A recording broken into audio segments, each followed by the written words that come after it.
also this diagram. Okay, we go here to the Visual Studio and then we create a new project. We click this button here. From this button, we go and select C#, all platforms, because we want to work on any platform, Windows, OS, iOS, Android, whatever, we want it to be working. So to do this, to work on all platforms, that means you are going to use ASP.NET Core. Okay, there is one here, ready. This is the recent project templates that we use. This one is designed for multiple platforms using the ASP.NET Core. Okay, ASP.NET Core is something similar to the Java virtual machine. Okay. Then here the type of the project must be web in our case. So in this case, we have to select this from here, or also we can select the recent project templates from here if you have already opened this before. Okay, now you can see it uses C#, it can work on Linux, it can work on Mac OS, can work on Windows, on cloud, on service, as a service, and also as a web. And also here there's some description about the project. Anyway, we select this, next. Carefully prepare this, because this one is your project configuration. At the first time you make it, then everything will become smooth. Okay, the important thing to do is to give your project a good name. So maybe here we can say human resources system, for example, like this, or HR system directly. Okay, because I don't prefer using dashes or underscore in the names. Then we go here,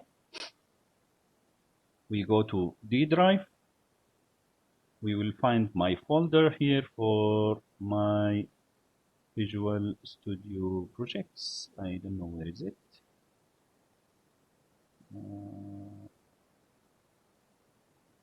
Oops.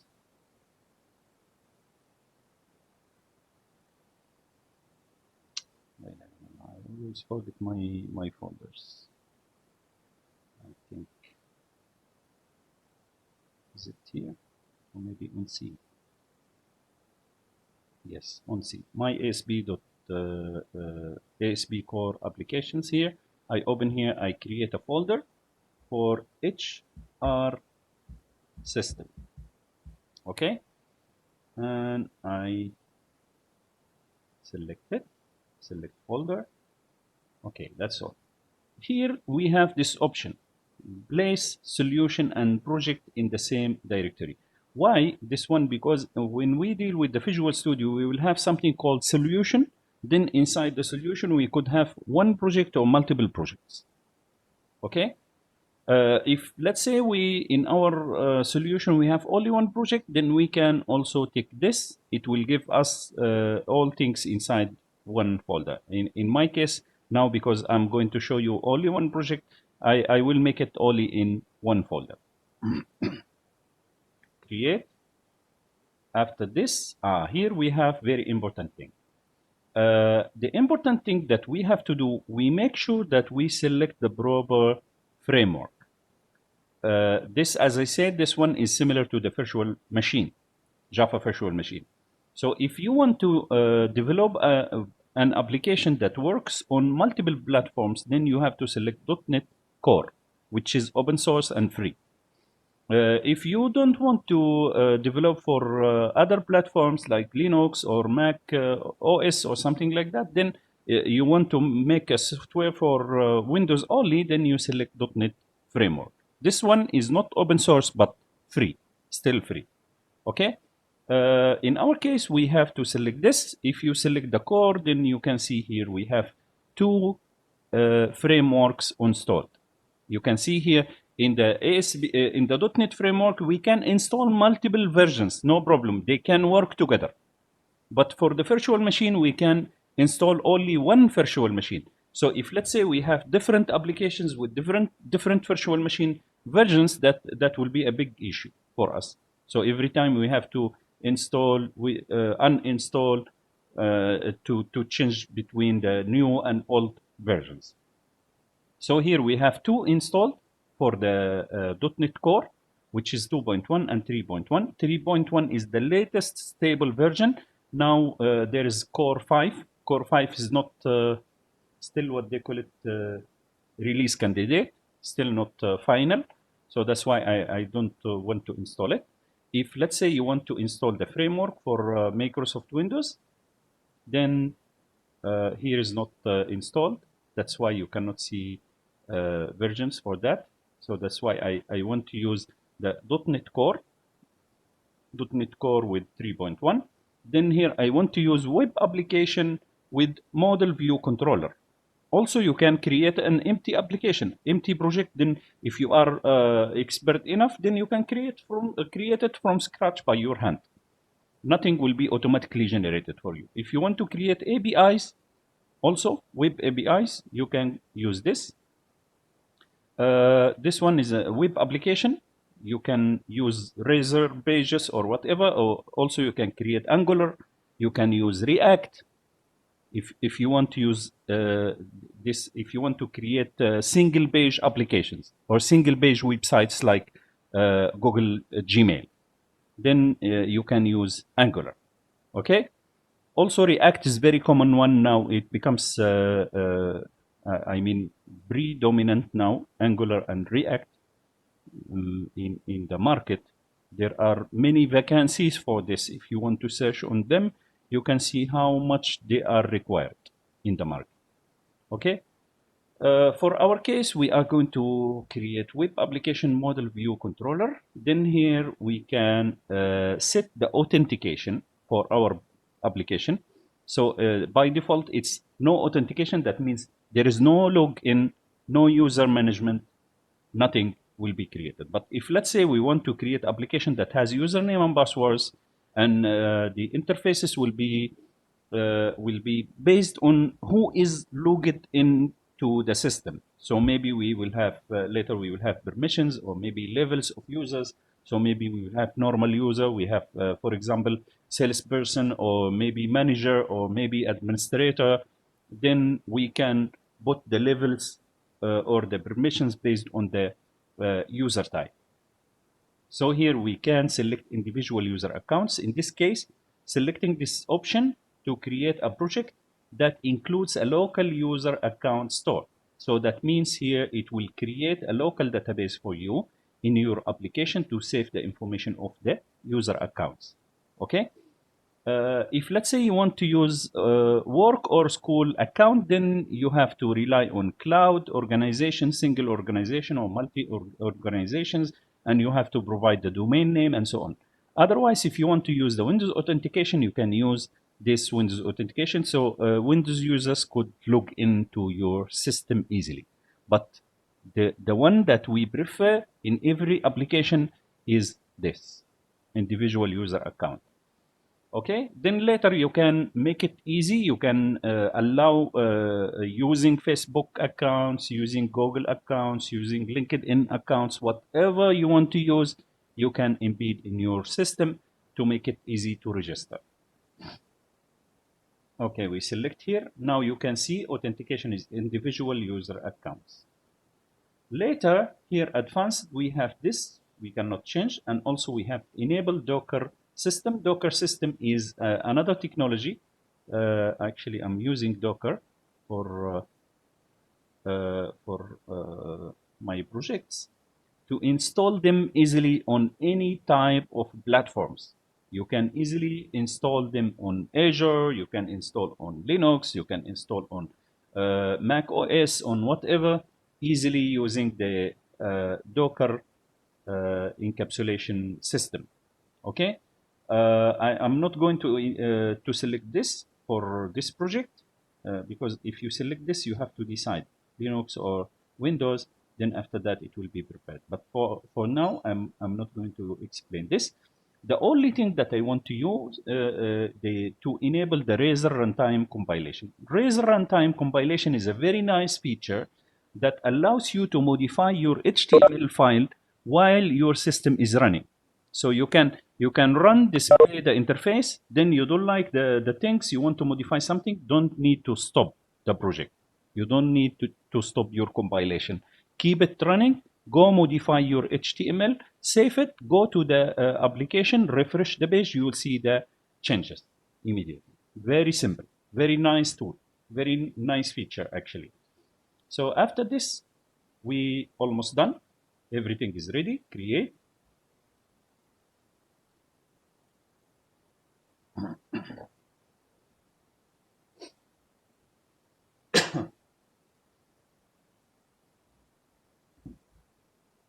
It takes time to do scaffolding for you to create the project, to generate the automatic code, to prepare everything for you, the connection to the database, what they call it, identity framework, the user management to create the database and so on. So already everything is done. Okay. Now we have many folders here. We have this file, startup, program, application setting, views, models, data, controllers. So controllers, models, and views is the things related to MVC. M for models, V for views, C for controllers. So we are going to deal with the three things here very frequently. And also data is related to the database, migrations, and so on. Because here, our approach is to start with the code. We don't need to go and create our database. Don't need to create the database. You need to create your classes.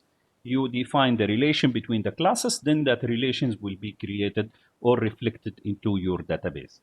Okay? We have also the www root, which is like the web content in the Eclipse. So everything will be here.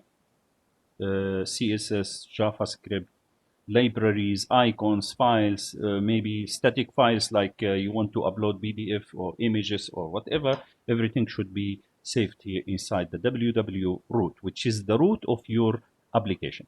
And here we have properties. Properties, we have the launch setting. Launch setting, this is going to be used when you deploy your system in the real life. After you finish building your system, you go to the server, to the customer server, you need to install it. You need to deploy the system for production environment. So in this case, you have to be careful. You have to configure all of these things carefully. And easily you can copy your DLLs and files, put it in the server, it will work immediately. No need to do any advanced configuration or whatever. Even if you don't have that experience, it's very easy. You can copy and paste in the server, everything will work. And here dependencies. Dependencies is to show the packages similar to the what they call it Eclipse when we install the ODBC and also the Tomcat. We see the libraries here under the framework. Here we see the framework.NET Core. It's already installed here. Also the packages that are commonly used because we select the identity for this application. We can see here identity package already uploaded to the project. We can see identity UI. We can see Razer compilation because we want to change while we are compiling. We want to modify our HTML while we are compiling our application. Also, we can see here entity framework core because we want to deal with SQL. We want to save our identity information, our user information into the SQL database, right? That's why everything has been inserted automatically because we already selected the things, the configuration when we create this project. And there are many things like analyzers, like many things I'm not going to explain. Also connected servers here, if you have connected servers. This project also can be connected or can be created through what they call it, the GitHub. If you know what is the GitHub. Otherwise, if you don't know what is the GitHub, you can go watch some videos about it to understand what is the GitHub. GitHub actually is a software management platform. So we can create a software, maybe we can create a project, upload it on GitHub, then we give we assign it to some users, and that users could be could link it to their Visual Studio to collect, to download the code from the GitHub, modify the code, then upload it so it can do what they call it version control. So it can integrate the works from multiple team members, combine them together inside the GitHub, inside one project. Okay, so that's all about this. What we have to do at first, when we open the project, actually, if we run now like that, we don't do anything. If we run like this, you will be shocked. Everything is ready. Everything is prepared. So what you want to do is only to understand how it works and how to modify it.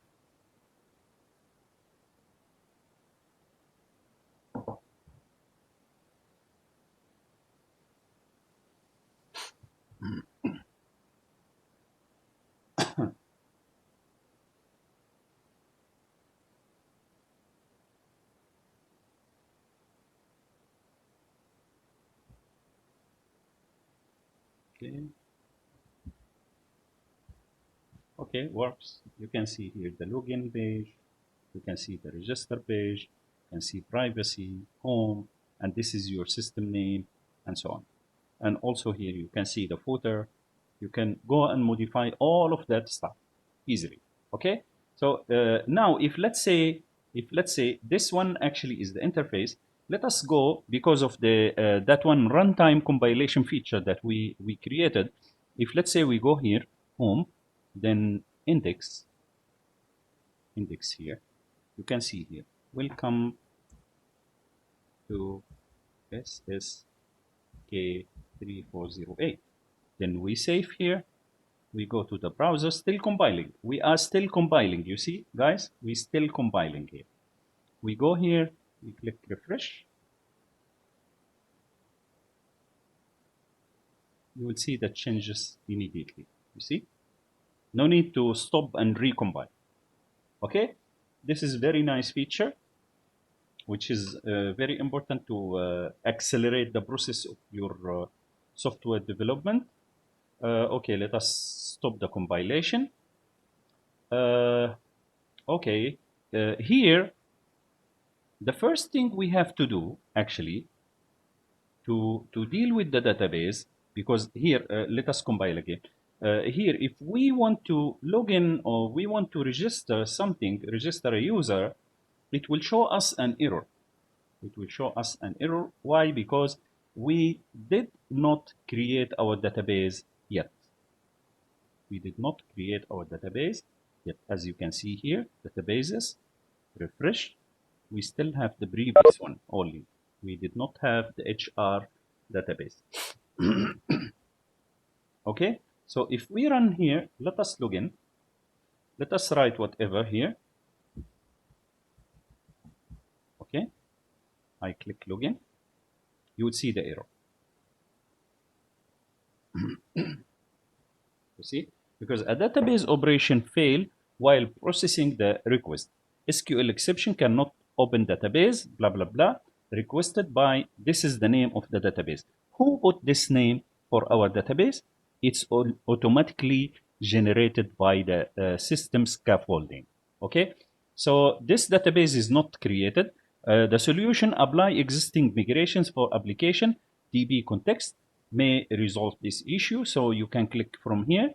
That will implement or will apply the existing migrations. So in that case, this database file will be created locally, not attached to the server, because that one will use SQLite. And for our case, we don't want to use SQLite. We want to use Microsoft SQL Express. Okay, how to change that things? Actually, I always have this snippet of code. So what we have to do, the first thing, we have to set up our connection string in the app setting.json file. Okay, where is the app setting.json file? Is here, application setting.json, this one. So as you can see here, we have default connection, and we have the connection string. So here we where we put the connection string that we have from our server. If let's say we want to connect here, okay, this information that we provide here, we have to put in the connection string. Okay, to make it easy for us, I already have a copy, because this one always I always use, okay? The default one actually is this. The default one is, sorry, the default one is going to use the local DB, which is based on SQLite. And this is the automatic name. If you want to change this name, if you want to change this database name, which is very ugly, if let's say you don't want to use it, so you can make it HR. So your database name will be HR. Later, when you open this, you will find HR here. Okay. Then here we have server equal to local DB, and this is the server name, MS SQL local DB, which is called SQLite. Then what we have the connection, trusted connection is true. Multiple active result sets is also true. You can keep this. This one you can delete. It's not. It's optional. You can keep or delete. But for my case, I'm not going to delete it. I will keep it. What we want to do here, we want to tell the system that we want to use our SQL Server Express edition. So we need to copy this. Let us copy this, copy, and let us create another line here for this, and we paste our connection. Okay, the connection string, you can see here the changes. Here, instead of local DB, we will use the localhost, or maybe the PC name, or the 127.0.0.1. Then after that, the SQL Express that we use here. SQL Express that we use here. You can see here, my laptop name is hb-al-rashah underscore, slash SQL Express. So I can use this name, or maybe instead of HB al-Rashah, I can use 172.0.0.1 instead, or maybe I use localhost. It's the same thing. Okay, let us stop this, because this one we need to cancel. We don't want to use it anymore. We want to use our new connection string. So this is the server already decided. Here, instead of 1/, we need to use double slash, because this one is special character, has to have slash before it. Then after the semicolon, we have to name our database. Our database must be HR. Then connection, trusted connection is true. Multiple active result sets is also true. That's all. Then I go here, I delete this line. Okay, that's all. Save. So now our configuration is already done. The other thing what we have to do here, to extend the application identity user class, we have to create the following class in the model folder. We have to create public class with the name application user, or maybe my user, or whatever you want to name it, but it must be inherited from the identity user.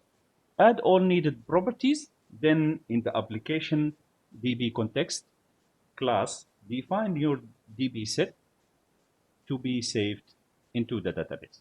Okay, so this is what you have to do. For now, as you can see here, if we go to the startup, if we go to the startup here, we can see here the pipeline for this application. We can see the configuration of the services that we need to use for the pipeline. The first thing is add DB context. Add DB context is to add the application DB context that we need to use using the entity framework that's provided by the .NET framework to connect with the server, database server, to handle the migrations and to handle the identities and everything. So that application DB context actually need to be created based on the default connection that we have created here in the application setting. So if let's say we change this to DB connection here in the application setting, in that case, we have to go to the startup here. We have to go to the startup here and we change this also to DB connection. Otherwise, we will have an error. Okay, so let us save this. I don't know why it shows an error.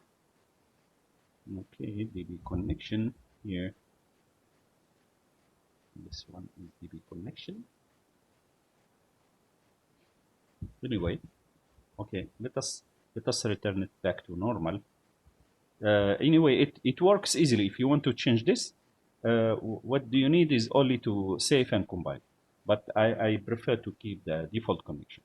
Okay, anyway, after that, because we selected the identity when we created the application, we selected that we need to deal with users and we want to save them in the local database. So that identity user with this option.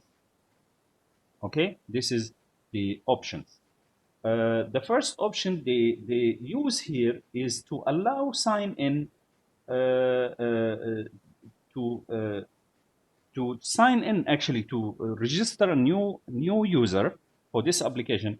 You have to confirm that user using the email. So this one is true. In this case, when you create the user, an email will be sent to your email. Then you have to open it. You have to click on activation link to activate that user. Otherwise, you will not be able to log in using that user. Okay. To do that, to send the email to any email, you have to use the email service. You have to configure it. You have to apply. You have to have a subscription for email gateway. Then you have to embed it here in your system to allow your system send emails or maybe send SMSs or whatever. But for our case, because now we don't have all of that stuff, we need to make this false. Also, if let's say you want to allow a simple password like 123 maybe to be used as a password, or maybe password could be numbers only or letters only, then we have to go through the options. We have many options here we can use. So as you can see here, the option, then here the lambda expression. This one is for lambda expression. To configure these options, we use equal, greater than. Then after that, we open curly bracket. After that, we can configure. Okay, let us copy this because I don't want to waste time writing it. Okay, here what we want to do here, we have to break this into a new line. We have like this, after that like that. Then what we have to do is delete this from here and make this one, and here we put the semicolon. I don't know why it showed this this error.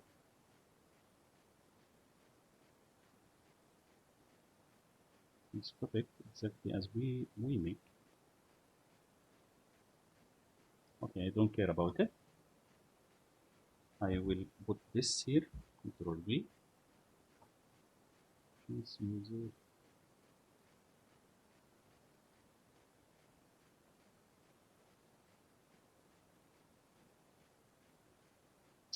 Oh, it makes me, because this one is sometimes.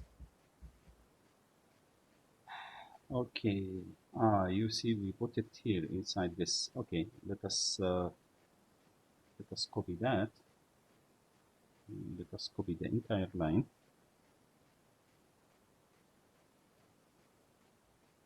Okay, Control C. Instead of this, we put this. Okay, this one need to be disabled. This one is need to insert this here. So serves as default identity user. Then after that, options here. Then like this. I don't know what's the error. Changes made in project HR system will not be applied while the application is running. Oh, sorry. The application is still running. That's why it doesn't show. Okay, this one need to be deleted. So the only change we make is this. Okay. Instead of changing the confirmed email is here. After that, we have the bracket. We break this into multiple lines using the lambda expression. After the lambda expression, we open the curly bracket, close it. Then we use the normal brace or bracket. Then here inside we use the options. So from option here, when I click dot after options, I can see all features that I can deal with. So the only thing we need to do, we use user. So user required email, unique email. Yes, because I don't want to register multiple users using the same email. So I make this true, and also required digits. So if you want the password to require digits, you make this true. So digit is required. Required lowercase is true. Or for example, yeah, I can make it true. Uppercase, if I don't want it, I make it false. Also required non-alphanumeric, false. Non-alphanumeric means special characters like exclamation mark or question mark or whatever. In this case, I make it false.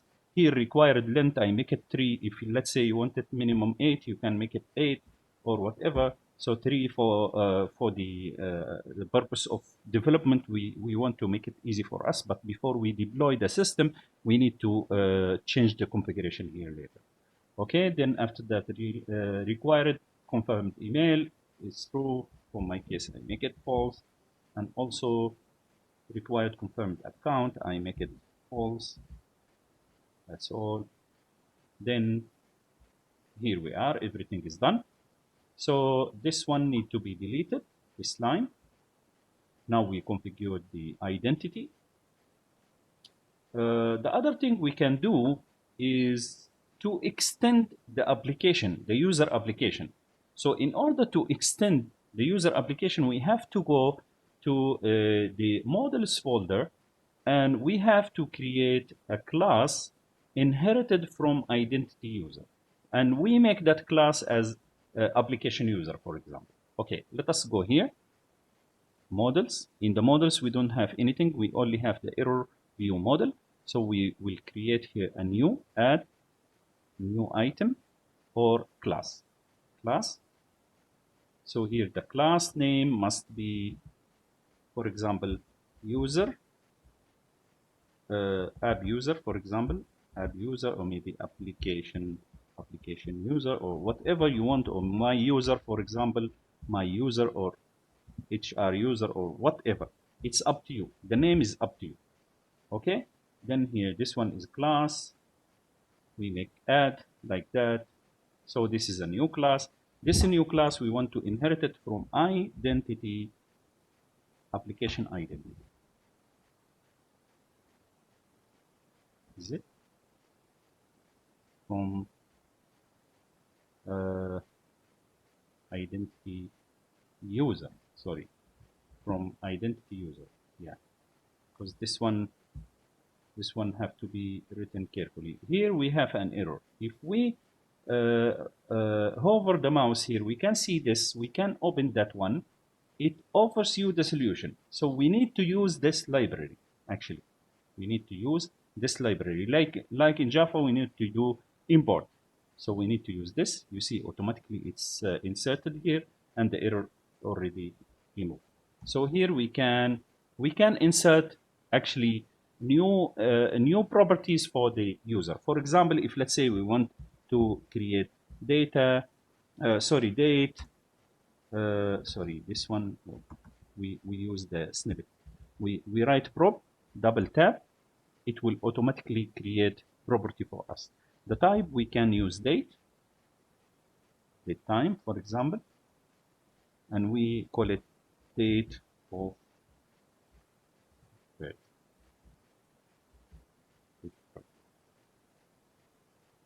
Okay, then here in front, on top of this, we can decide the data type.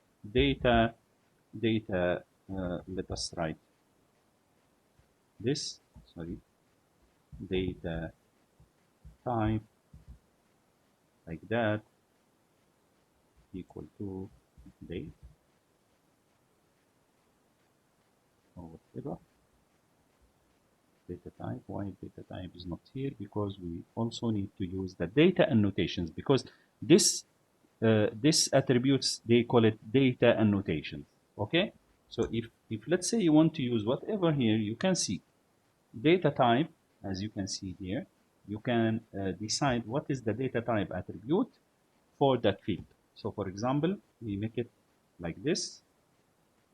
Data type, is it colon or is it colon? I forget it really. My memory is very bad actually. Yeah, data type. Data type need to be like this. Data type. We need to open bracket here and we click data type dot, for example, date, or maybe we make it email or currency or whatever we can, or maybe URL to help the system find if the data entry is correct or wrong. Okay, so in our case we needed date only because we don't want to deal with the time, because nobody knows what time he has been born, right? So we know only the date. So for example, maybe we need to create a property for maybe phone number, maybe, or maybe address, or maybe country, or whatever we want to make, we can create here. Maybe we want to create a field with what they call it, referred by. So maybe some user wants to register because that user has been referred by another user. So in that case, we have to select or to provide the user ID of the reference user. Okay, so in that case, this will create a self relation between the table and itself. So here we can create it like this one will be app user like this. Then here the property name, it will be referred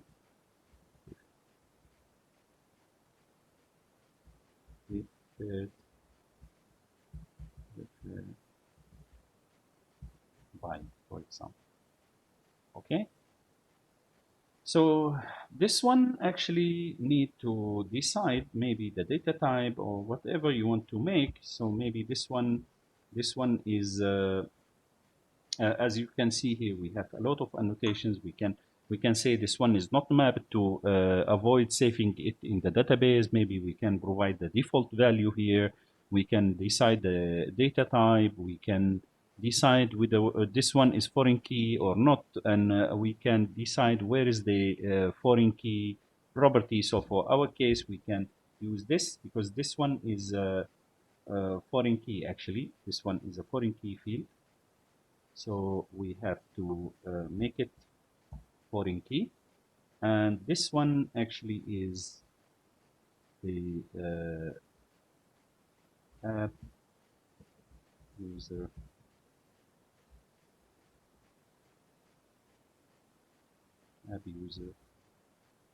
dot ID. Okay.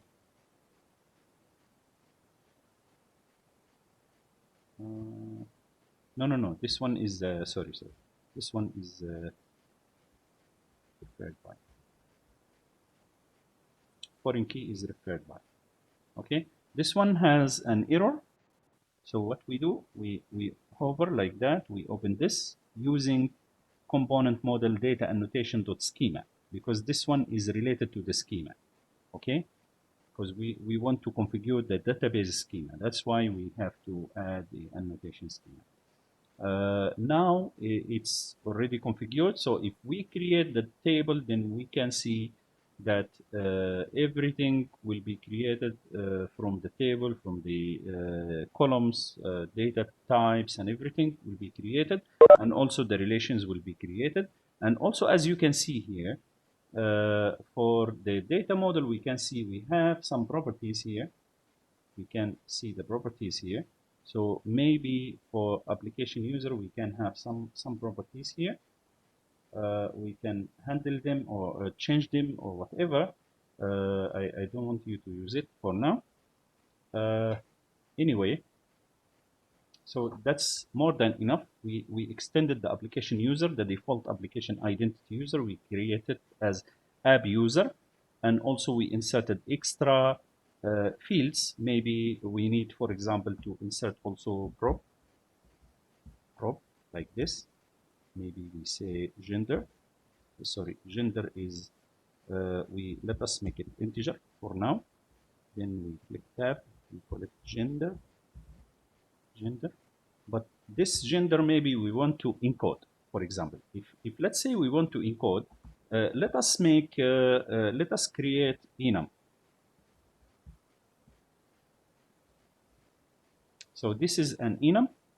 The first thing we need to create, for example, we can say male equal to, for example, 1.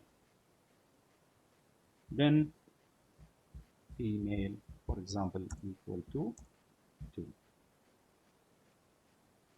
Okay, this is an enum. This my enum, we can say gender. Okay, this gender is a type now, right? So we can go here and use that gender. Or maybe if let's say we want to allow our members to not to mention whether they are males or female, so we can say unknown, for example. Then we give this 3, for example. Okay, so in this case, this gender, because this one is uses the same name. What's the error here? Inconsistency, accessibility property type, because this will have the same name. Okay, let us call this my gender, okay, to avoid any problem. This one is okay. Okay, now it has no errors. So here maybe if let's say we want to play with the data type, for example, data type is equal to this, not this. Okay, we have something called gender. Okay, okay, this one now we have to use this one. Okay.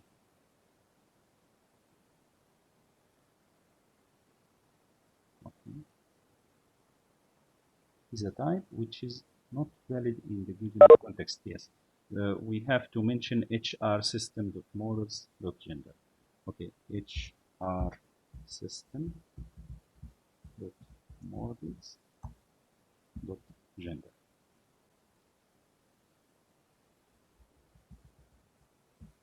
Okay, like this. It should work, but I don't know why it doesn't work. Anyway, we can forget about this now, but it's like this. It can be worked like that. Also, we can say default value. Default value is like this. You can see here I don't remember the names actually because I don't want to waste my time remembering all of this stuff. So default value is like this. I need to open this gender dot, as you can see here, female, male, unknown. So we can make the default value as unknown. Okay, so I don't know what's the error here. we need to use the component model also. Okay, that's all. Here we configured our class. So startup need to be saved also.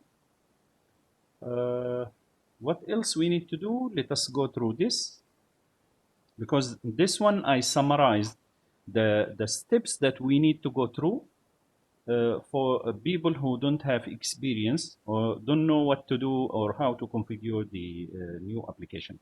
So here in the data folder in the application DB context class, we need to write the following to disable cascade delete in Entity Framework 7.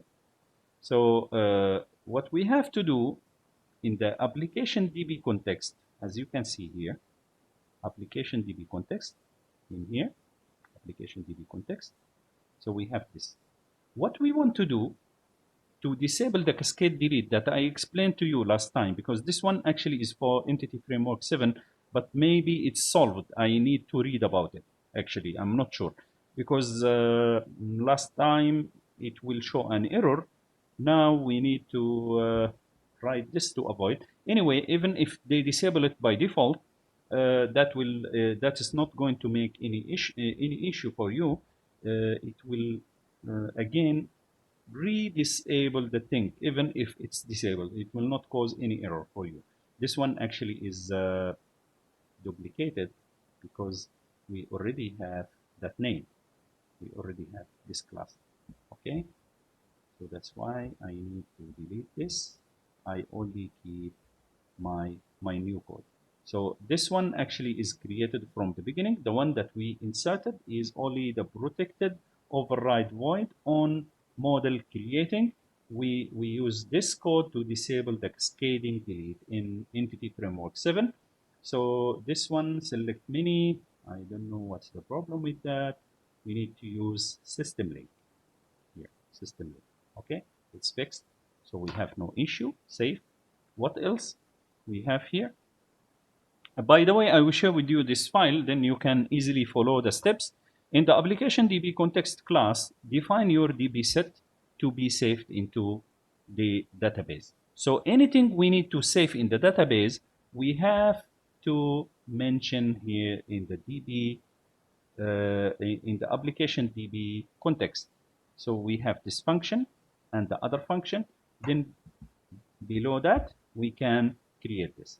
So property, we don't have type country, but we created the application user, right? Application user. So that application user has been already created in the HR system model. So we need to use the HR system models here to allow this class to use that. Okay, now it's configured. Everything we need to save as a table in the database, we have to create public DB set. If let's say we have created a class, maybe we created a class here. Sorry, we go here to models, we create add class. For example, we create regions class, for example, regions class. For the class name, we have to make it singular. Okay, so create regions class here. Then inside the regions class, we write prop like that. The type is integer. Then we call it ID here for the primary key. Then after that, we hit enter. Another property like this. This one is string. Then tab. We call it name. Enter. Another enter. Prop. Then, for example, okay, that's all for that. So once we use ID like that, this ID actually is going to be the primary key. No need to do anything, no need to configure anything. But anyway, there is other option here. Primary key, I think, if I'm not mistaken. So here, install this. No.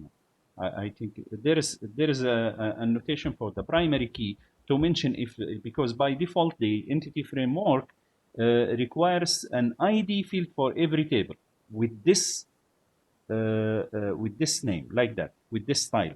The I is capital and the D is small. But if let's say you want to change it to region ID, for example, if you like that kind of names, in this case you have to use annotation or attribute to mention that this is the primary key. So the system, the framework will not search for the ID like that. It will make that new field as a primary key. Anyway, I prefer to use the ID as they require it because this one is recommended. Okay, now we created this class, but to tell the system that this class is a table in the system, then we have to go here in the application DB context. We have to create another property also, prop here. So we make it public, then DB set as this, and we have to mention the type region like this, and we close, and then we write region. Oh, sorry.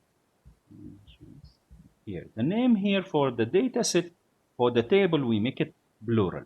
We make it plural because this one is going to be the table name. Okay, this one is going to be your table name later. So the table name must be plural. The class name must be singular. Okay. Now, if we go to migration and we apply the updates to the database, then we will see that we have all application user stuff like rules, claims, application user, and everything based on the automatic configuration provided by the entity framework. And also we will have the country. We will have the countries. This one cannot be countries. This one actually is application users. And the other table is regions with the type of region. If let's say we want to create the what they call it, the country, add, okay, country, like this, insert. So this is the country class. What we want to do is to create property. Just write prop, then double tap. Automatically will create for you the things. Okay, the type is integer, ID, enter, another prop, double tap. Here is string, and here is name, and other prop, string also, another tab, which is short name. Guys, don't confuse this one, this approach called code first. So we do the code, then after that the database will be automatically generated. The other approach that was very old, and me myself, I was using that approach. So at the beginning we go design the database, then we go create the database, we handle every issue under the database, then after that we go and use that database for our application. But now everything become easier. So here we have short name. For example, if let's say we have flag or whatever, so this one also is string because we need to save the flag picture path. So here we can say flag, for example, short name. Then also we need to put the region ID, right? Region ID is integer. So here we can say region ID. So here, what we want to do in front of this, in front of this, we have to mention this one is foreign key. Then we have to mention region ID.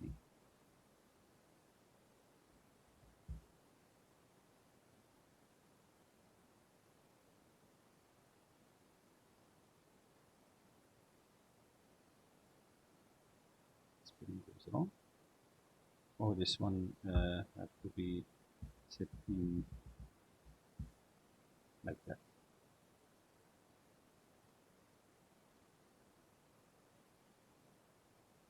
Sorry, let us confirm, because I do mistakes when I type. Foreign key is like this.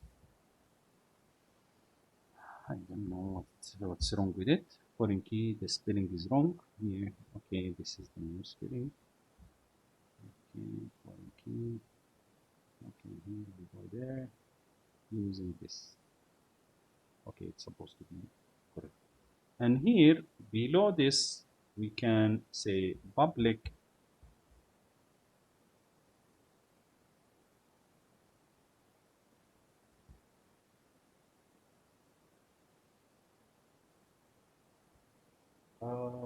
by the way, this one actually is we can say region like this. Okay, we can say region like this, and we can make it region like that. Okay, so we link this class, the country class, we link it to the region class using this property. So every country should have a region, but the relation should be created based on a field called region ID here. Here we mentioned the region ID based on this. So from here, they know that the type, the other table of the relation is the region. So here is the country. The other table of the foreign key relation is the region, and the name of the field is region ID. As simple as that. Okay? So we save this. I don't know why this one still has okay, it's working. So now what we have, we created the region and the country, but we still, the country is not added here in the application DB context. So what we want to do is to add another property here called DB set here of the type country, not countries, right? Because the class name is country, as you can see, but the property name is countries. Okay, plural, must be plural, like that. So this will tell the framework that this is a table, so we have to create it. Okay, after this, now everything is ready. We have created many classes, many tables, and we have created some relations. We also extended the identity class and everything. So what we can do now, we can go to migration, we can add migration. Okay, okay, to add migration, what we have to do, we have to go here to package manager console. If you don't have this, you go here to view, you display other windows, package manager console, like this. Okay, display package manager console. You wait until it become ready like that. It will show you the BM greater than this one. That means it's ready. What we want to do here, we had to add migration. Migration. We call this migration, we give it a name. So this, the thing that I write now is the name of the migration. So as you can see, before we make this, we have a migration table here. Okay, we have a migration table. As you can see here in the migration table, we have many files, as you can see here. Create entity schema. So for the entity schema, they are going to create many tables. Actually, they will create identity rule table, and inside the identity rule table, they will create ID column. They will create concurrency stamp. They create also name, normalized name, and also some relations, primary key, foreign key, and so on. Also, they will create another thing called identity rule claim, also that has ID, claim type, claim value, rule ID, and so on. Then they will create identity user. Okay, the identity user that they will create, it will have ID, accessed failed count, how many times they try to log in with wrong username and password, and this is concurrency stamp to save the time. This one email confirm, looked out enabled. If you want to look out some users, you can enable this. Also normalized email, also normalized username, password hash, encrypted password, phone number confirmed, security stamp, two-factor enabled, username, ID, blah blah blah, many things. Okay, this is another table. For this file, guys, the one named identity user, actually what we have done here, you remember this name, identity user. Here we extended that identity user, we added date of birth, we added my gender, we added referred by, right? So here, these fields actually will be inserted to that columns generated by default here in this, okay, in the identity. Okay, what we want to see now, we have only create identity schema, which is by default generated. What we want to do now, we want to create sorry, te initial db. I name it this way. Okay, so I click enter, build started. So if you have any mistake, any errors in your code, the build will fail here, then the migration will not be created. But our case, build is succeeded. That means the migration will be created easily. The property app user preferred by is of type app user, which is not supported by current database provider. Either change the property. Okay, I don't want to waste your time. So what I want to do is to remove the migration. Actually here, as you can see, we have, okay, migration is not created, so that's why we don't want to care about it. Just want to go here, I want to delete this because this one creates as an error, self-relation. Later I explain to you if you like to make it. Later I explain how to make it in detail. Okay, so this one we create the migration like that again. Build started, build succeeded. Okay, migration is created. As you can see here, this is the default one. This is our one, create initial DB. Okay, let us see what kind of migration they create. What they created here is to tell the model builder that we have some things to add to the database. The first thing is country. They have ID. They have the ID type is integer, and also it has annotations like what is it? Identity column. That means it's a primary key. This one also we have flag. The type is invarchar. This one is maximum. We shouldn't use maximum. You know why? Because this one here in the country, we didn't mention how long is this string. How long is this string property? So for this reason, because this one actually is generated in wrong manner, what we can do here, we can easily modify instead of invarchar max, here, we can change this, for example, to 100 by manually, I mean by hand, or maybe we rule back the system. We remove this migration, remove dash migration, and hit enter. Remove migration will delete the last migration created. The previous migrations are not going to be deleted. Okay, build succeeded. You can see here this one actually is going to be deleted later. Okay, it's already deleted, you see. Okay, before we create it, we go here, we go for every, it's very important, guys, this one, when you deal with string, because if you create string invarchar fields with maximum size, then it will make problems for your SQL server. Okay, also for Oracle the same way. You have also to mention here, you have to use the string length here. So string length, you can use this attribute, string length, for example 50. This one, for example, here string length is only 3, for example.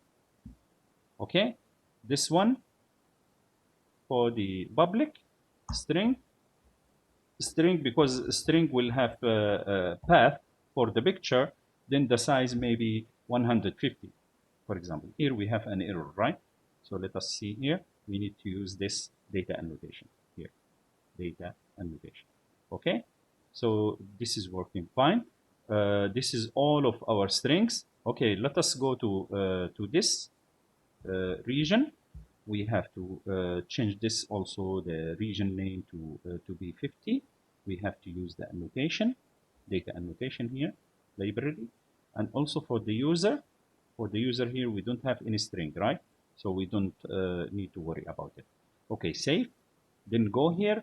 We use the up arrow to create or to reuse our previous commands that we have written before. Okay, we add this migration, create initial DB. Then we go here to create initial DB, and we can see our here.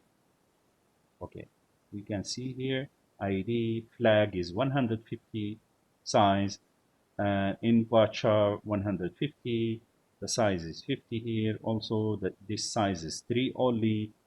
So everything is nice. So we need to understand, we need to go through all of this migration to understand, is there any problem, any mistake we make or not? Otherwise, if we found there is no mistake, we can update. You see, before I update, I go here, I refresh the server. We have only this database, right? My first project. But our database here is called HR, right? Based on the connection string. Where is the connection string? Connection string here in application setting.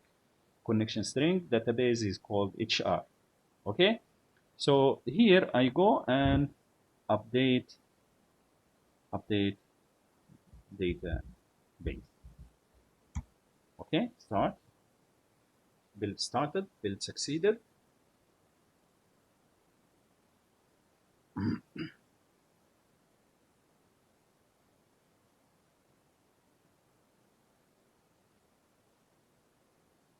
Done.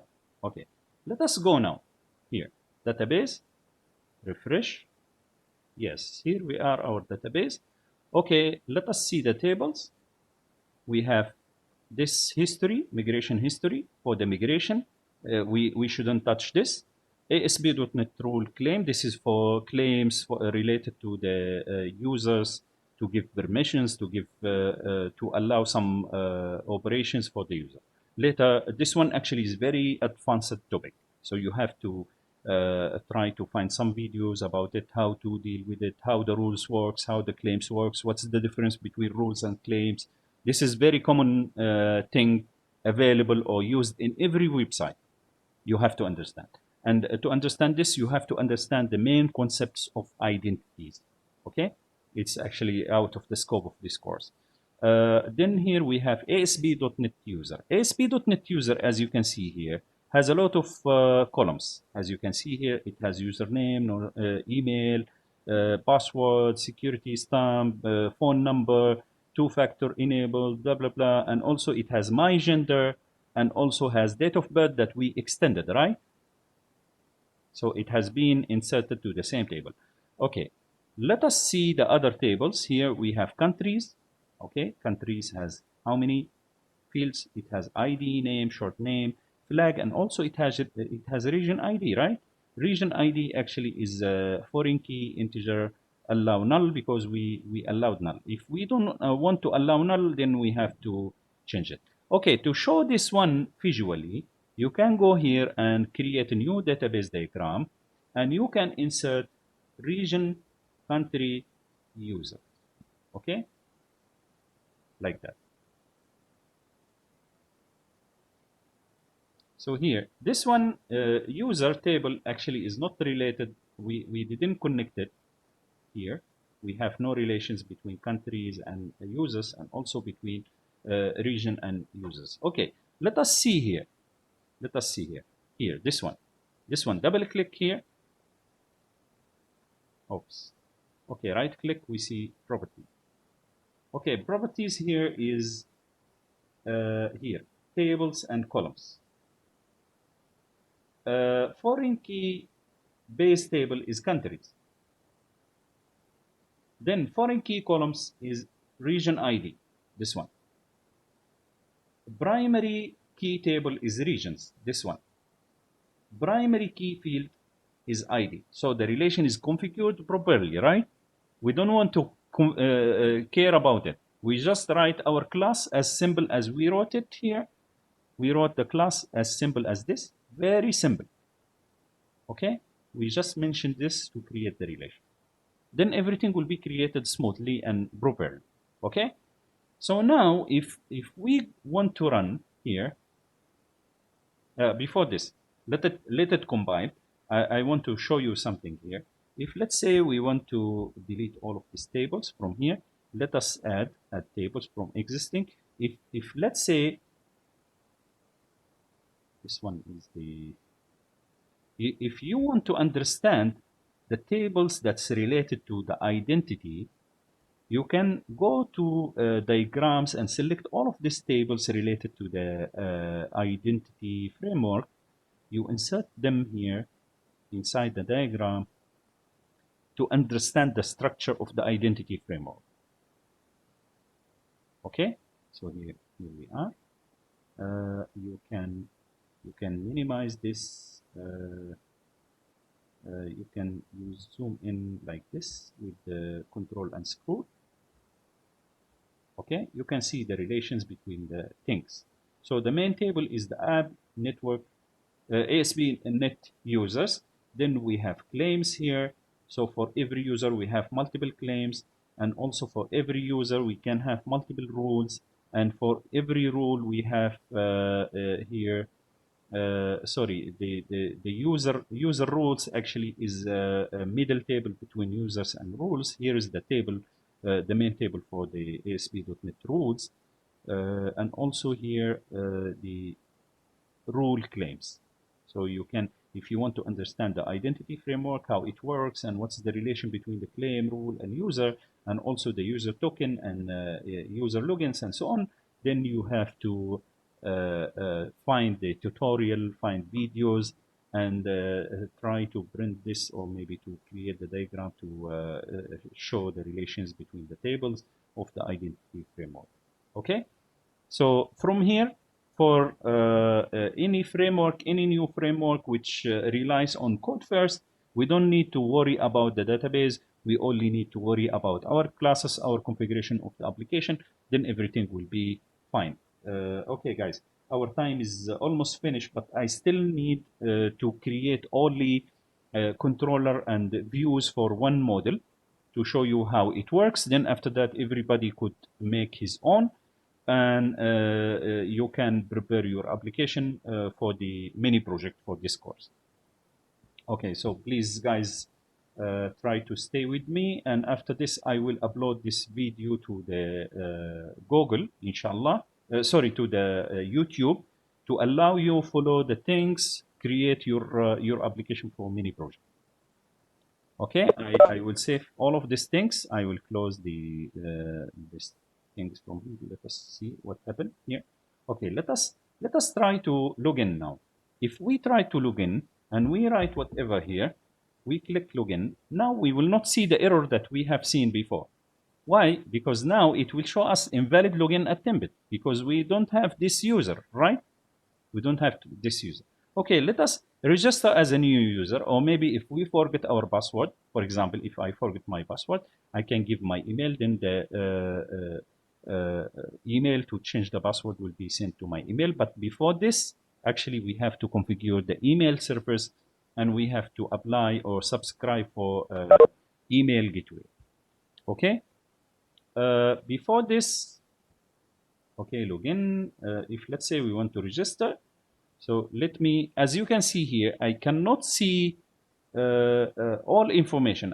What I want to see here is only the email, password, and confirm password. So maybe here I want to use my own password. Okay.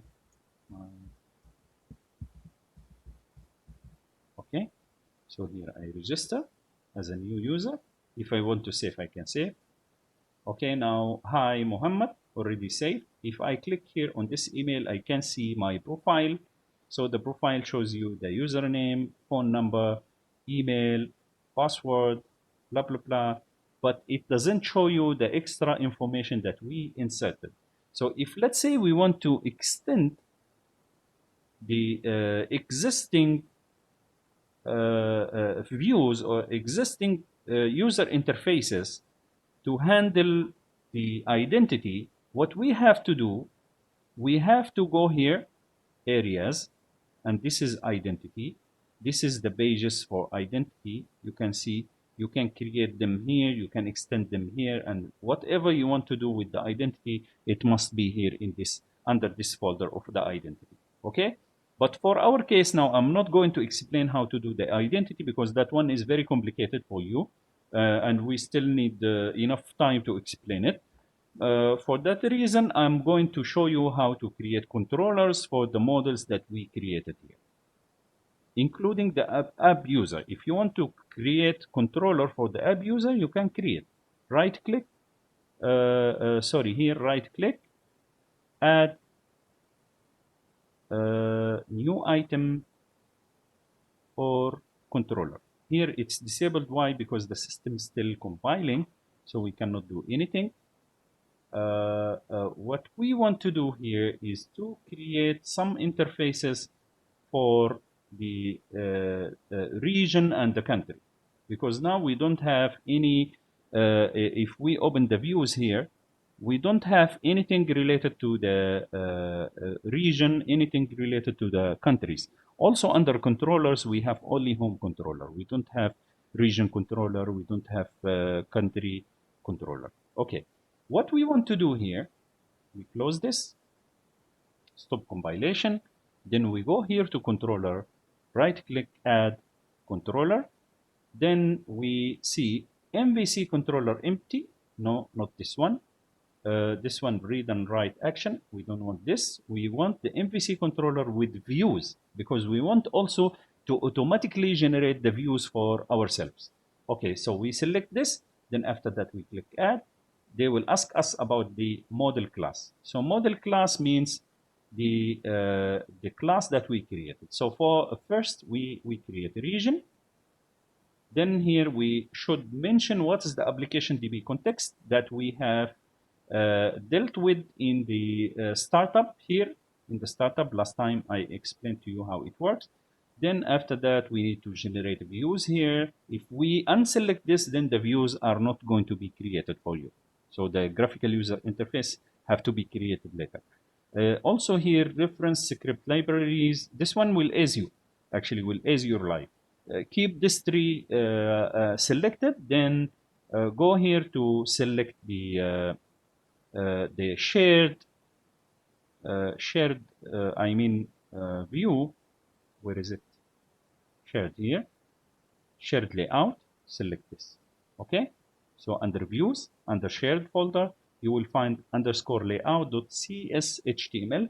This one will include the shared layout for your application to make sure that all interfaces, all pages are using the same style, using the same theme, using the same colors, using the same font type, and so on. Okay, so here is the name, regions controller. I prefer to make it single, like the class name, single, not plural. So I make it region controller. Okay, add.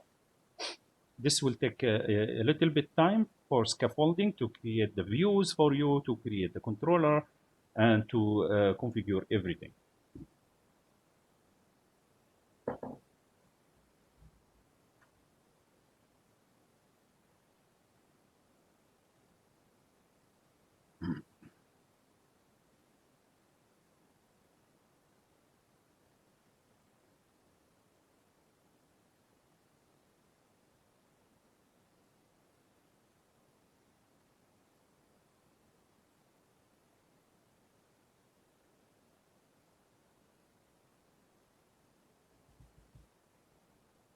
It takes a little time. We have to wait for it. because now it's generating the code. Okay, ready. Okay, what they have done here is that they create the controller for the region. If you open the controller here, you can see they create a constructor for the controller. They also create an index function to deal with the index view here. This is the index view. So when we display this index view, it will go and deal with the index function directly. If we click or show the details view, it will deal with this function, details function. Also, if we show the create view, it will deal with the create function. So the create function has get, because when we want to create, we want to load an empty form first that includes the fields with boxes where the user can key in the information or the data. Then after that, after the form is being filled by the user, then the user has to click submit or create. Then after that, this function actually is going to be called. So here inside this function is also create. This one is create but empty. This one is create. This one return an empty view. This one returns an action result. Okay. This one takes an ID name, ID and name for the to create the region. Then inside here we can do whatever we can check is it allowed for this user to create a region or not. Then we can decide to allow him or to show an error message or to say that this operation is not allowed for you, for example, or whatever. Also, when we display the edit view, it will show us the edit. It will deal with the edit function. The edit function also two functions. The first function is to bring the information from the database. Then the second function is to save the new edited or modified fields from by the user to save them into the database. So here also we can check, we can validate, we can do whatever. Also here we have the delete function, which is linked to the delete view. Delete function also is two functions. The first function is to bring the information, then to ask you, are you sure or not? Then if you click yes, you are sure, then it will delete the entry. Okay, will delete the region. And here we have another function which is a Boolean. It's called region exists. So you give it the ID of the region, then it will show you true, return for you true or false to tell you that this region is already available or not. That's all about it. Let us go and create another controller. Add controller here. The same thing, MVC controller will be used using entity framework. Add. Then here we should select the class. So we should create country controller. The application DB context has to be selected here. Also the layout has to be selected. Make sure that everything is ticked here. Then here is the name of the controller. So make it country controller. Okay, and it will do scaffolding. We give it a time.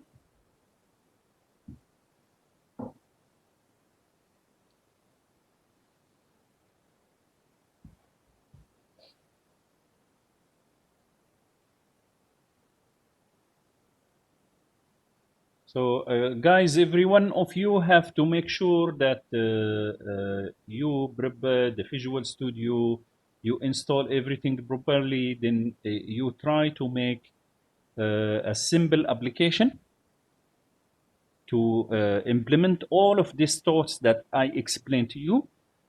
After you succeed and know everything that I explained, then after that create a new clean application. Try to start from scratch to make yourself more, to do more practice, to understand the things more and more. Okay. And also if you faced any issue, you can call me anytime or WhatsApp me or whatever. Then we can open the Webex together, like what I have done with Sayed last week. We opened the Webex and I take the control. I fix the things that he has an issue. Okay, I fixed the issue he has. Okay, so don't worry about anything. I want you all to make your mini projects using this technology. If you don't make it using this technology, then it's up to you. If you still want to use the JSP, it's up to you. Okay, but I'm sure that will waste your time. Now everything is ready. The country controller is created. As you can see here, all functions as ready, as you can see. Also here for the country, we have 5 views, 5 interfaces, one for create, one for delete, one for details, one for edit, one for index. Okay, now let us run. If we run here, we don't see the options to access the country or to access the region in the main menu of the website. We cannot see.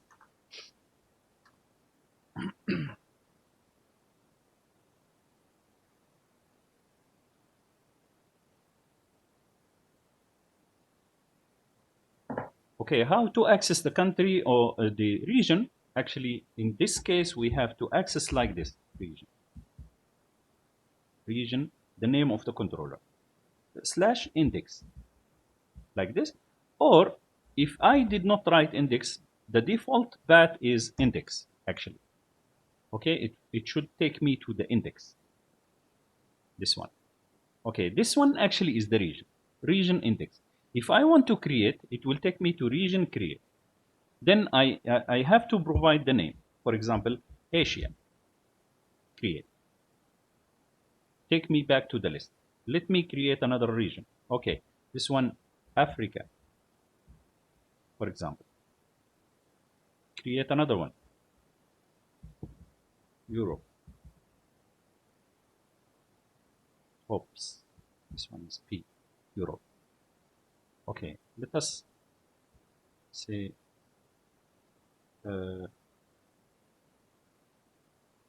North America.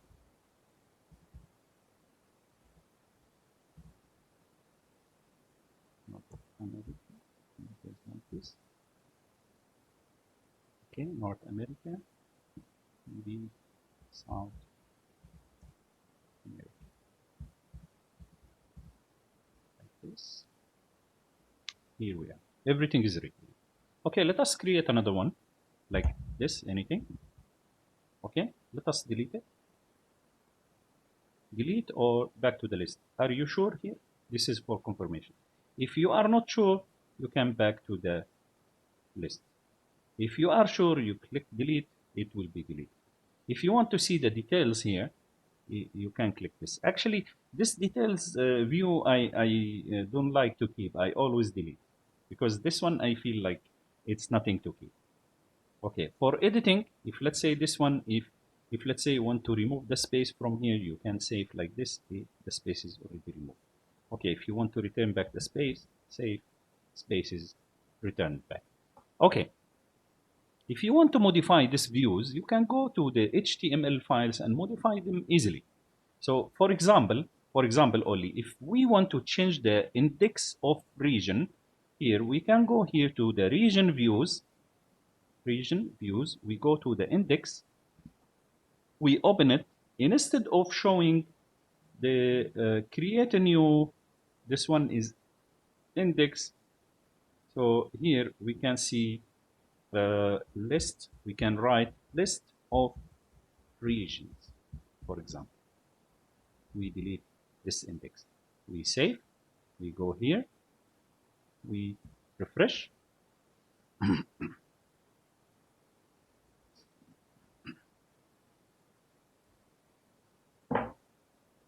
List of regions. Okay, easy guys, or not? It's easy, right? Yes. Yeah. Yes. Okay, for the main menu here, if we want to modify that main menu, we have to go to the shared folder under the views here. Okay, this is views, shared folder, this one. We go to the layout, we look for the privacy. Where is the privacy? This is the privacy. Okay, they inserted one button for the home, as you can see here, home, and one button for the privacy. Okay, this is the home and this is the privacy. Let us create another one. To create that, we have to use li. Exactly, we have to follow what they have created here. So the thing that they use also inside the AI, they use a tag. A tag is for class to use the same class. Actually, you have to use the same class for the template, actually for the theme. So here we have to use the nav underscore dash link, because this one actually is not a button. If you want to use it as a button or show it as a button, then you can use nav button or whatever, because this one is bootstrap. Okay, so here we have to make the text. We use the text dash dark. If you want to make it red, you can use danger. Danger will become, the text will become red. Dark means dark. So here we also need to use ASB area, ASB dash area. Okay, because here we have some areas, right? So if let's say we are dealing with something under the area of identity, then we have to mention that ASB area is identity. But for our case, because here we did not apply the area, we keep the area empty. But we have to mention the controller. We have to mention the controller that we want to deal with. Sorry, controller. Controller equals to, is it whom? Now we want to deal with the region, right? We want to display the button for regions. So the controller actually is region, right? Region. How we get this name? We only go to the controllers here. We see the name, region controller. We only remove the word controller, and this is the name of the controller. So for the country, the name is country without controller. For region, the name is region. After that, we have to mention the action. The action here, we want to display the index, right? We want to display index. Then after this, we have to show a text, right? So for this, we can say regions here. Okay, that's all. Okay, so if let's say we want to insert another one for countries, what we want to do is to write country here and also index, but this one should be changed to countries. Okay, is there anything hard here? It's very simple, right? Okay, let us update. You can see here regions, countries. Okay, we click here regions, then we can see regions. We click countries, we see countries. Here we have this one, index. It's very ugly. Let us go here and change it. Okay, for index, country index. For country index, instead of index, we say countries list. For list of countries, for example, list of countries. Okay, save. Then we update here. List of countries. Okay, we create. Okay, if let's say you don't like the name, create a new here. If let's say you want to make maybe insert, or maybe you want to change whatever, you can change it here. Okay, you can see here it's an A tag using ASB action, because here they mention only the action create to deal with the function create. So it will, when you click here, it will show you the create view, this create view. They did not mention the controller because this one actually is under the same controller. That's why they did not mention. But if you want to mention, it's up to you. It works also at the same way. So maybe if let's say you want to make this one insert, or maybe if let's say you want to make it in Bahasa, you can change it here. Okay, this is working. So create a new. Here maybe we create Malaysia. Then here short name is my. Flag is now we keep it empty. Create. Then for example we create this Indonesia. For example, short name is ID. Flag is empty. Create. If let's say we create Libya, for example, short name is ly. Flag is Doctor, empty. Yes. I have one question. Yes. So if I wanted to delete in the database for some reason, Mhm. if example I want to delete the data from database, Mhm. uh, will the Microsoft Visual refresh itself, or do I need to refresh? What do you mean? If let's say, for example, this cities, this countries, you need to delete from database, for example. Yeah. For example, I want to delete Libya. I delete Libya from database. So will You Libya delete from here. Why run you for delete me? from database? If you Uh, want to for delete, just if you want to delete, for example. example, okay, this is the HR. Okay, I understand. What do you mean? Okay, for example, if I delete from countries, where where ID is equal to 3, right? 3 is Libya, right? Okay, let us make sure that we are correct. Select star from countries, then semicolon, home, we run this. Okay, 3 is Libya. Okay, now we delete this, execute. Then now we select again, we see Libya is not there. Okay, easy. Refresh, delete it. Okay, any problem? Okay. Because Very last time simple. Because Eclipse it did not refresh itself. Eclipse, ah, Yeah. I don't care. I don't want to comment about Okay. it. Yeah, that one is another issue. If you want to make it professional like this, you have to use Spring or other frameworks. And in order to use Spring or other frameworks, you have to do a lot of configuration, a lot of things, and make sure. I'm sure you are going to be confused. For now, the whole concept I give you in almost 1 hour, right?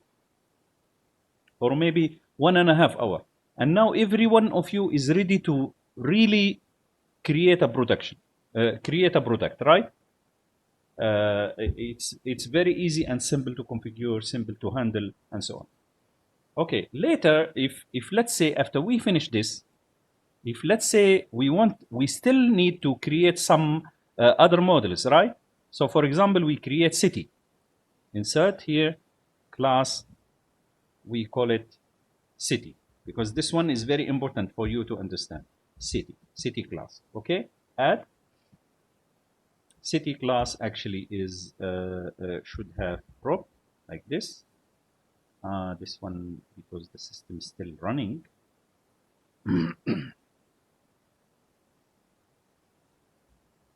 Okay, this one integer ID. Then after that like this prop, double tap. This one is string. Make sure string is small because here there are two. Small string with small s is a data type, but string with the capital S is a class. You see, both of them can be used, but this one is a data type. This one is the proper one. Okay, this one is name. So this one have to have string length, right? String length equal to 50, for example. So this one shows an error. What we have to do here, we have to click here, use annotation. This one, data annotation. Okay, is confirmed, correct. Now here, what we want to insert is another property, for example, which is country, right? Because every city is belongs to a country, right? So we put the country object, the country class, and we say country name. The class type and the class, the property name are the same. Actually, it's not an issue, okay?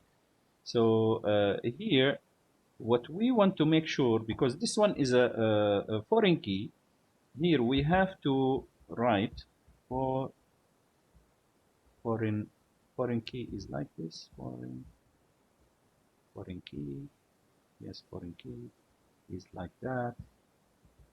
Make sure that we properly write the spelling. So country ID, like that. Okay, this one has an error. Foreign key attribute does not contain a constructor that takes, I don't know why, because I always forget, as I mentioned. Okay, let me go and check this. Foreign key, this one. Why? What's wrong with it? I wrote it, I think, in correct manner, right? Oh, the spelling is wrong. You see, I always forget the E here.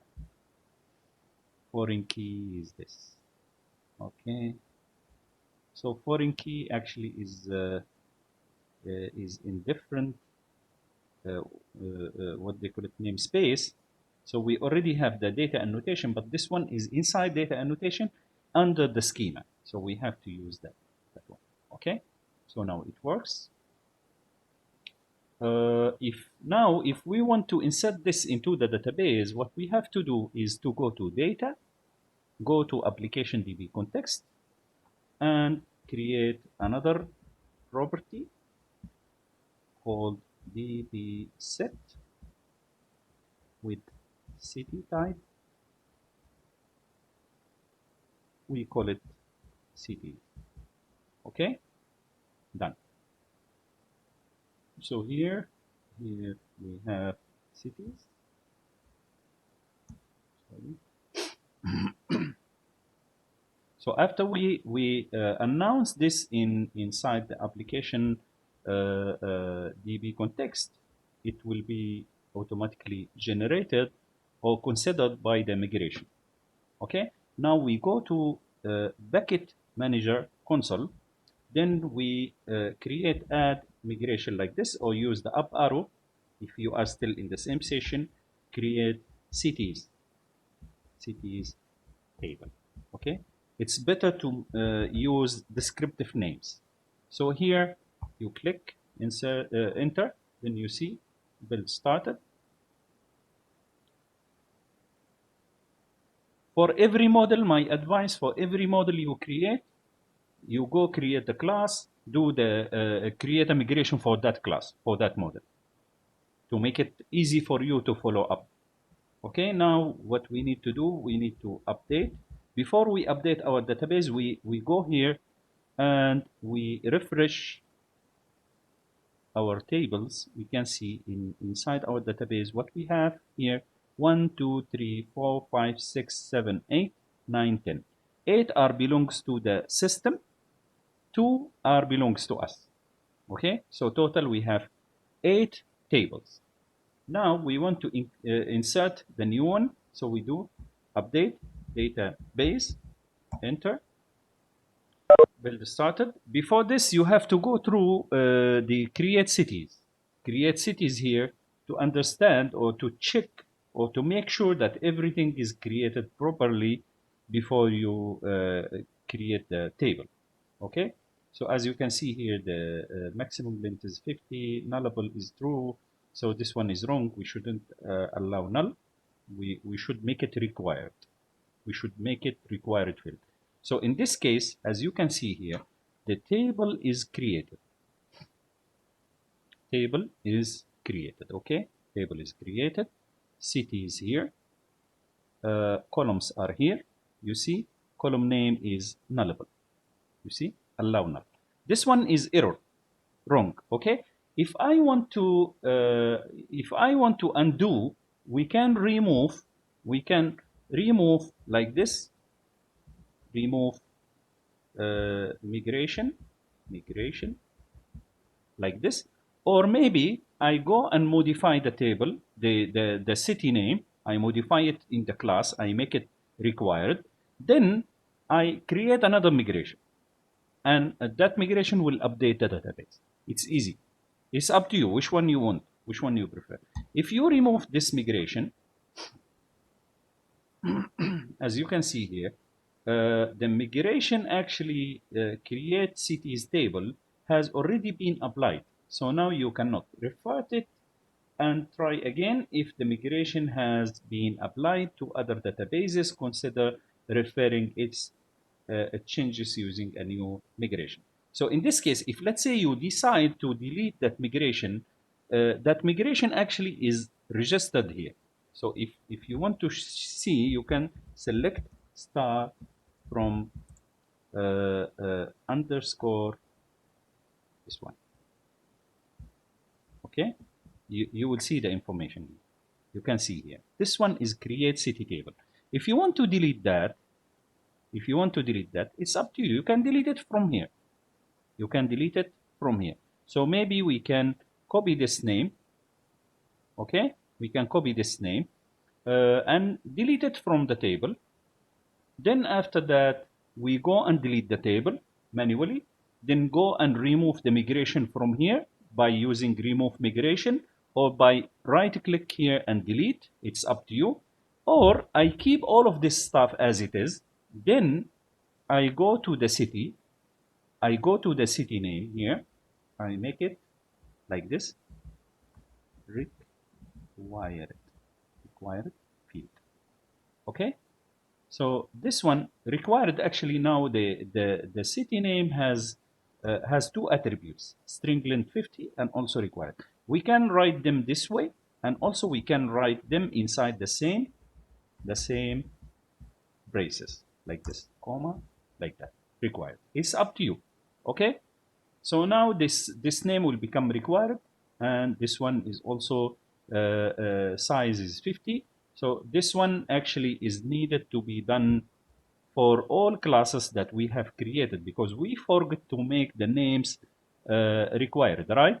So here also we need to make this required. For this name, a short name, also we want to make it required. For the flag, we want to make it optional. Also for the region, we go and open the region class. Region name actually is also required, so we save all of this. Then we go here and add migration. Then we make required fields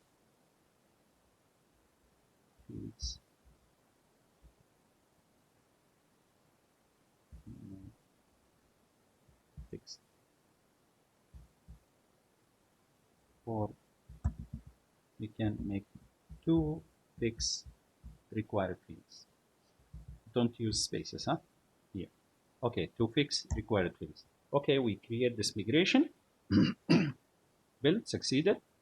Then we will see another migration is added here. An operation was scaffolded that may result in the loss of data, because this one could cause some loss of data, especially if you have regions without names or something like that, then that regions may be deleted. Okay. Anyway, everything is correct. We have no issues. So if we go here to this, to fix required fields, we open here, we see what we have done here.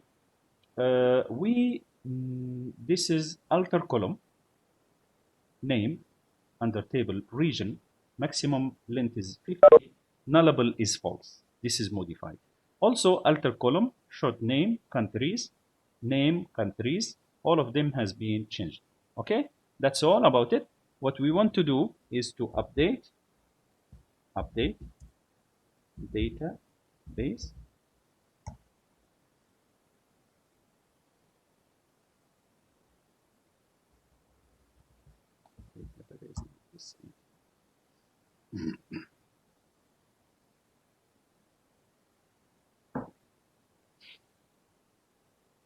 Okay, let us go here. This one last time was null, right? Let us update. Refresh. Now is not null. You see? So everything has been changed, has been configured. Okay. All of these changes actually will be reflected into your interface as well.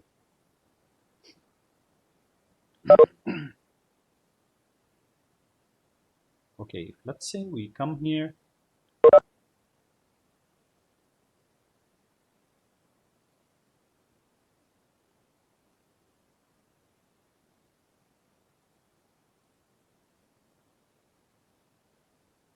Okay, this is countries. Oops, for countries we have to select the region, right?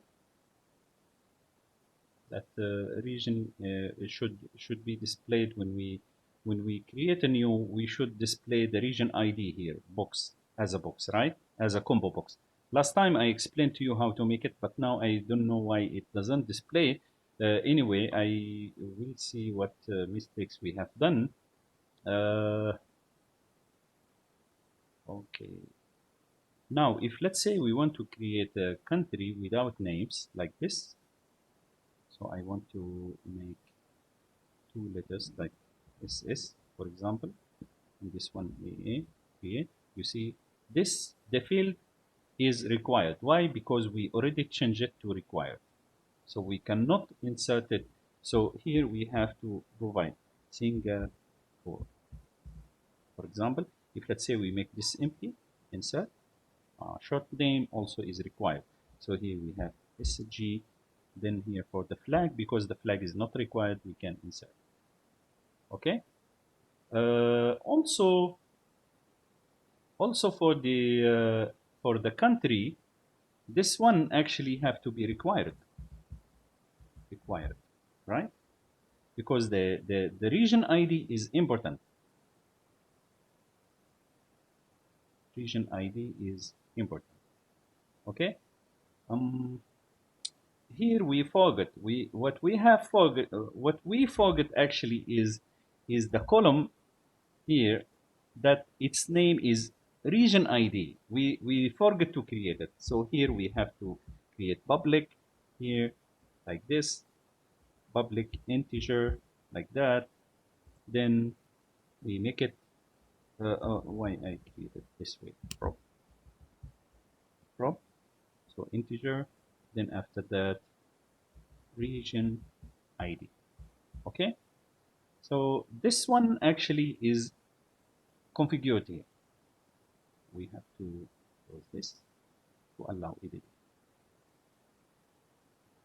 And this one, the field which is from the type of the primary key table of the relation, it shouldn't be made required.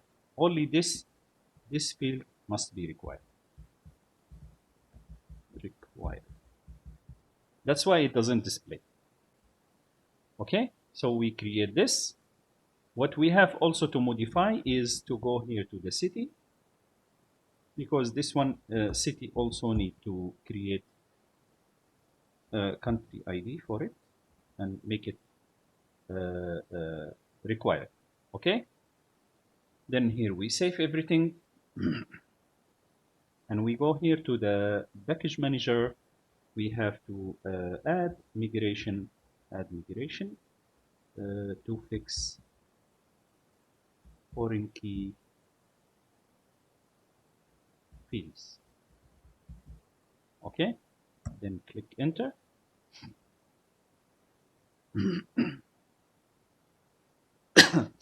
It will show you some warnings like this, because this one, if let's say we save null values in our database here, null values, as you can see here for the countries, execute is null, right? This could be deleted, or this could show some errors. Okay, anyway, now we need to update database. Okay, before I update the database, let me see how the foreign key is modified actually, or fixed. We can see here region ID, countries, nullable false, doesn't allow null, because last time it allows null, right? Foreign key allows null here.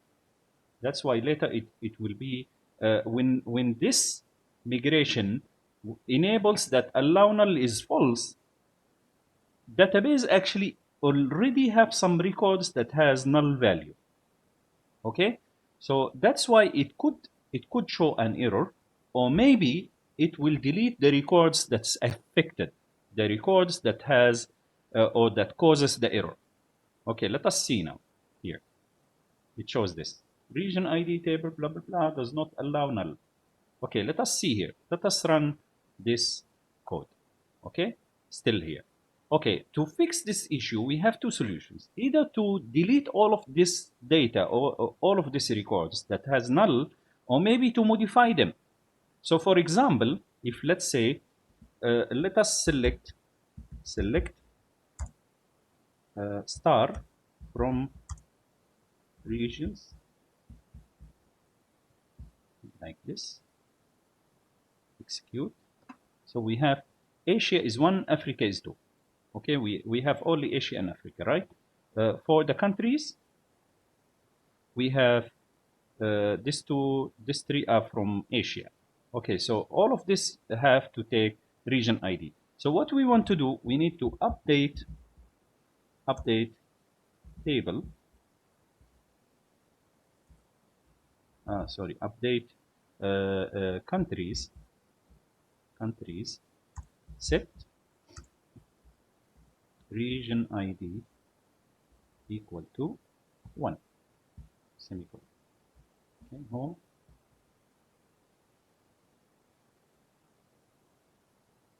This one, execute. Okay, because we don't make any where clause, so all rows will be affected. Okay, if we show the countries now, all of them have IDs, region ID. Okay, let us go here, repeat the same command. Okay, done. Done means everything has been changed, so the region ID is required. Okay, let us run now and see whether the view has been changed or not. Because the view last time, in the view of the inserting country, last time we don't have a combo box for the country ID, right?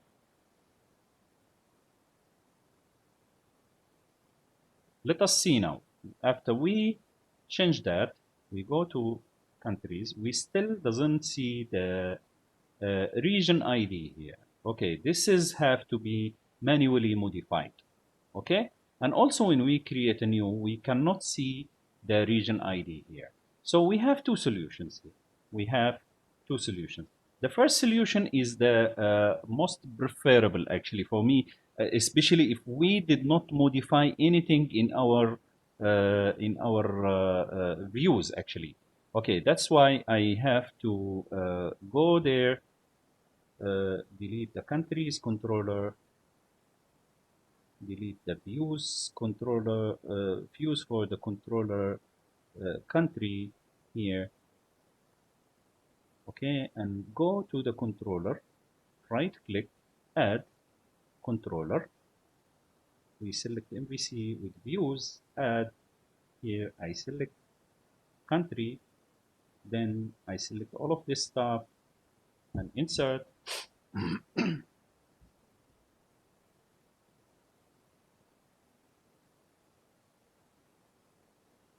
Just give it a time.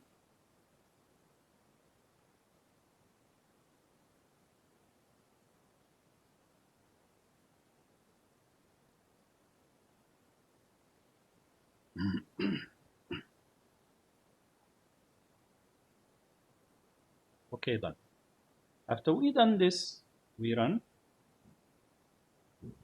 like that.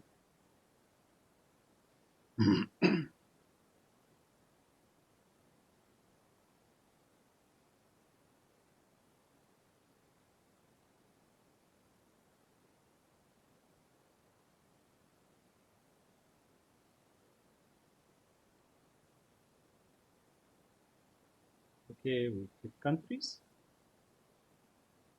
Oops, we did mistake. You know what is the mistake? We created countries controller.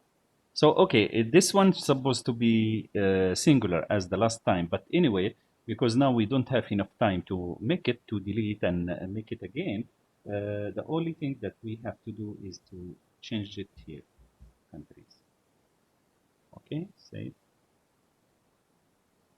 like that. This one actually to be deleted. Okay.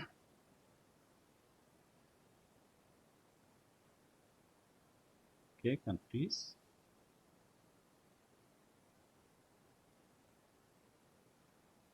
Okay, now here, if we insert, you can see here the region is Asia. If we insert a new region, we can see here the combo box.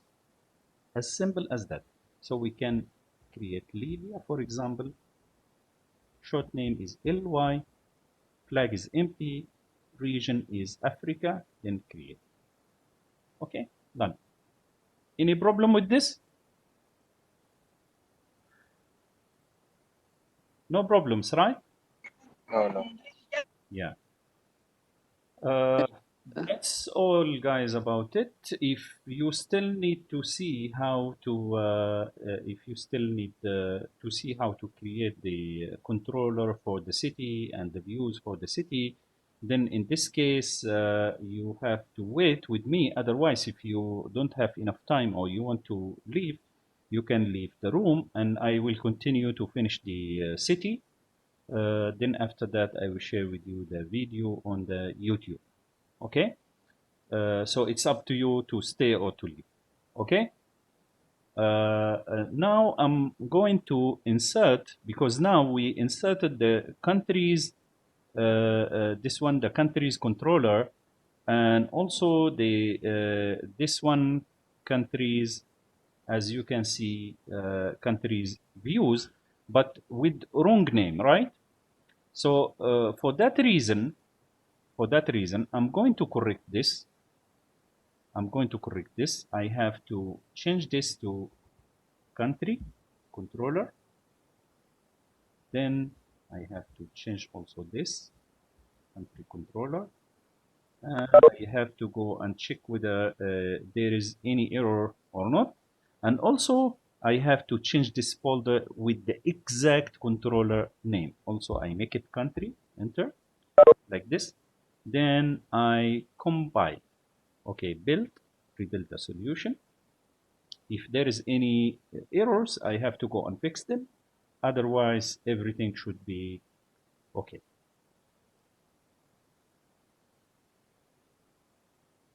Okay, succeeded.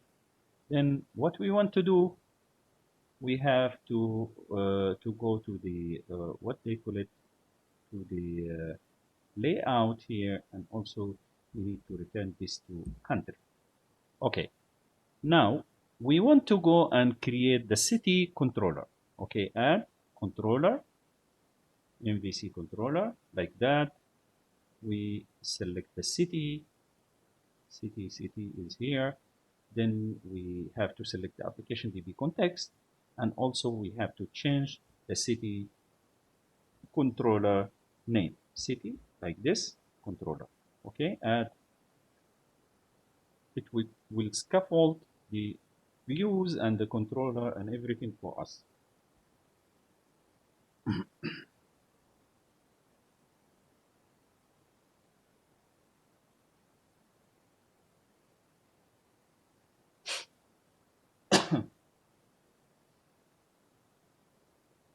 Okay, done. What we want to do now is to insert another entry for the menu there to access the what they call it, cities. Okay, um, like this. So here we have city, and what we have here is cities. Okay. Also, what we need to do here is to go to cities index, and instead of index, we want to say list of cities here, And also for countries, because countries we also regenerated things, it become index again. So we can say list of countries, and here. Then we save, run, and see how it looks like.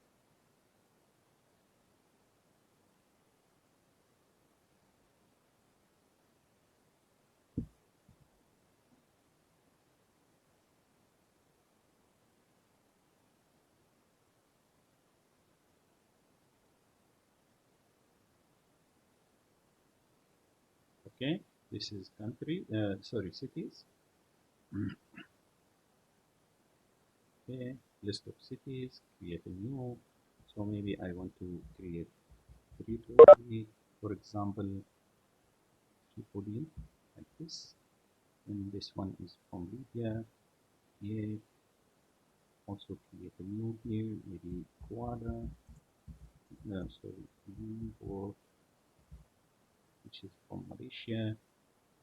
So here, Jakarta, which is Indonesia. What's the capital city for Singapore? The capital city for Singapore, guys. I forget it. Okay, back to list. So that's all about it. Countries are here, regions are here. Everything is prepared very nicely, right? So that's all about it. And inshallah, I will share with you this video online on the YouTube. Then please, guys, try to create your mini project system using this technology. Okay. Assalamu alaikum wa rahmatullah, and see you inshallah tomorrow.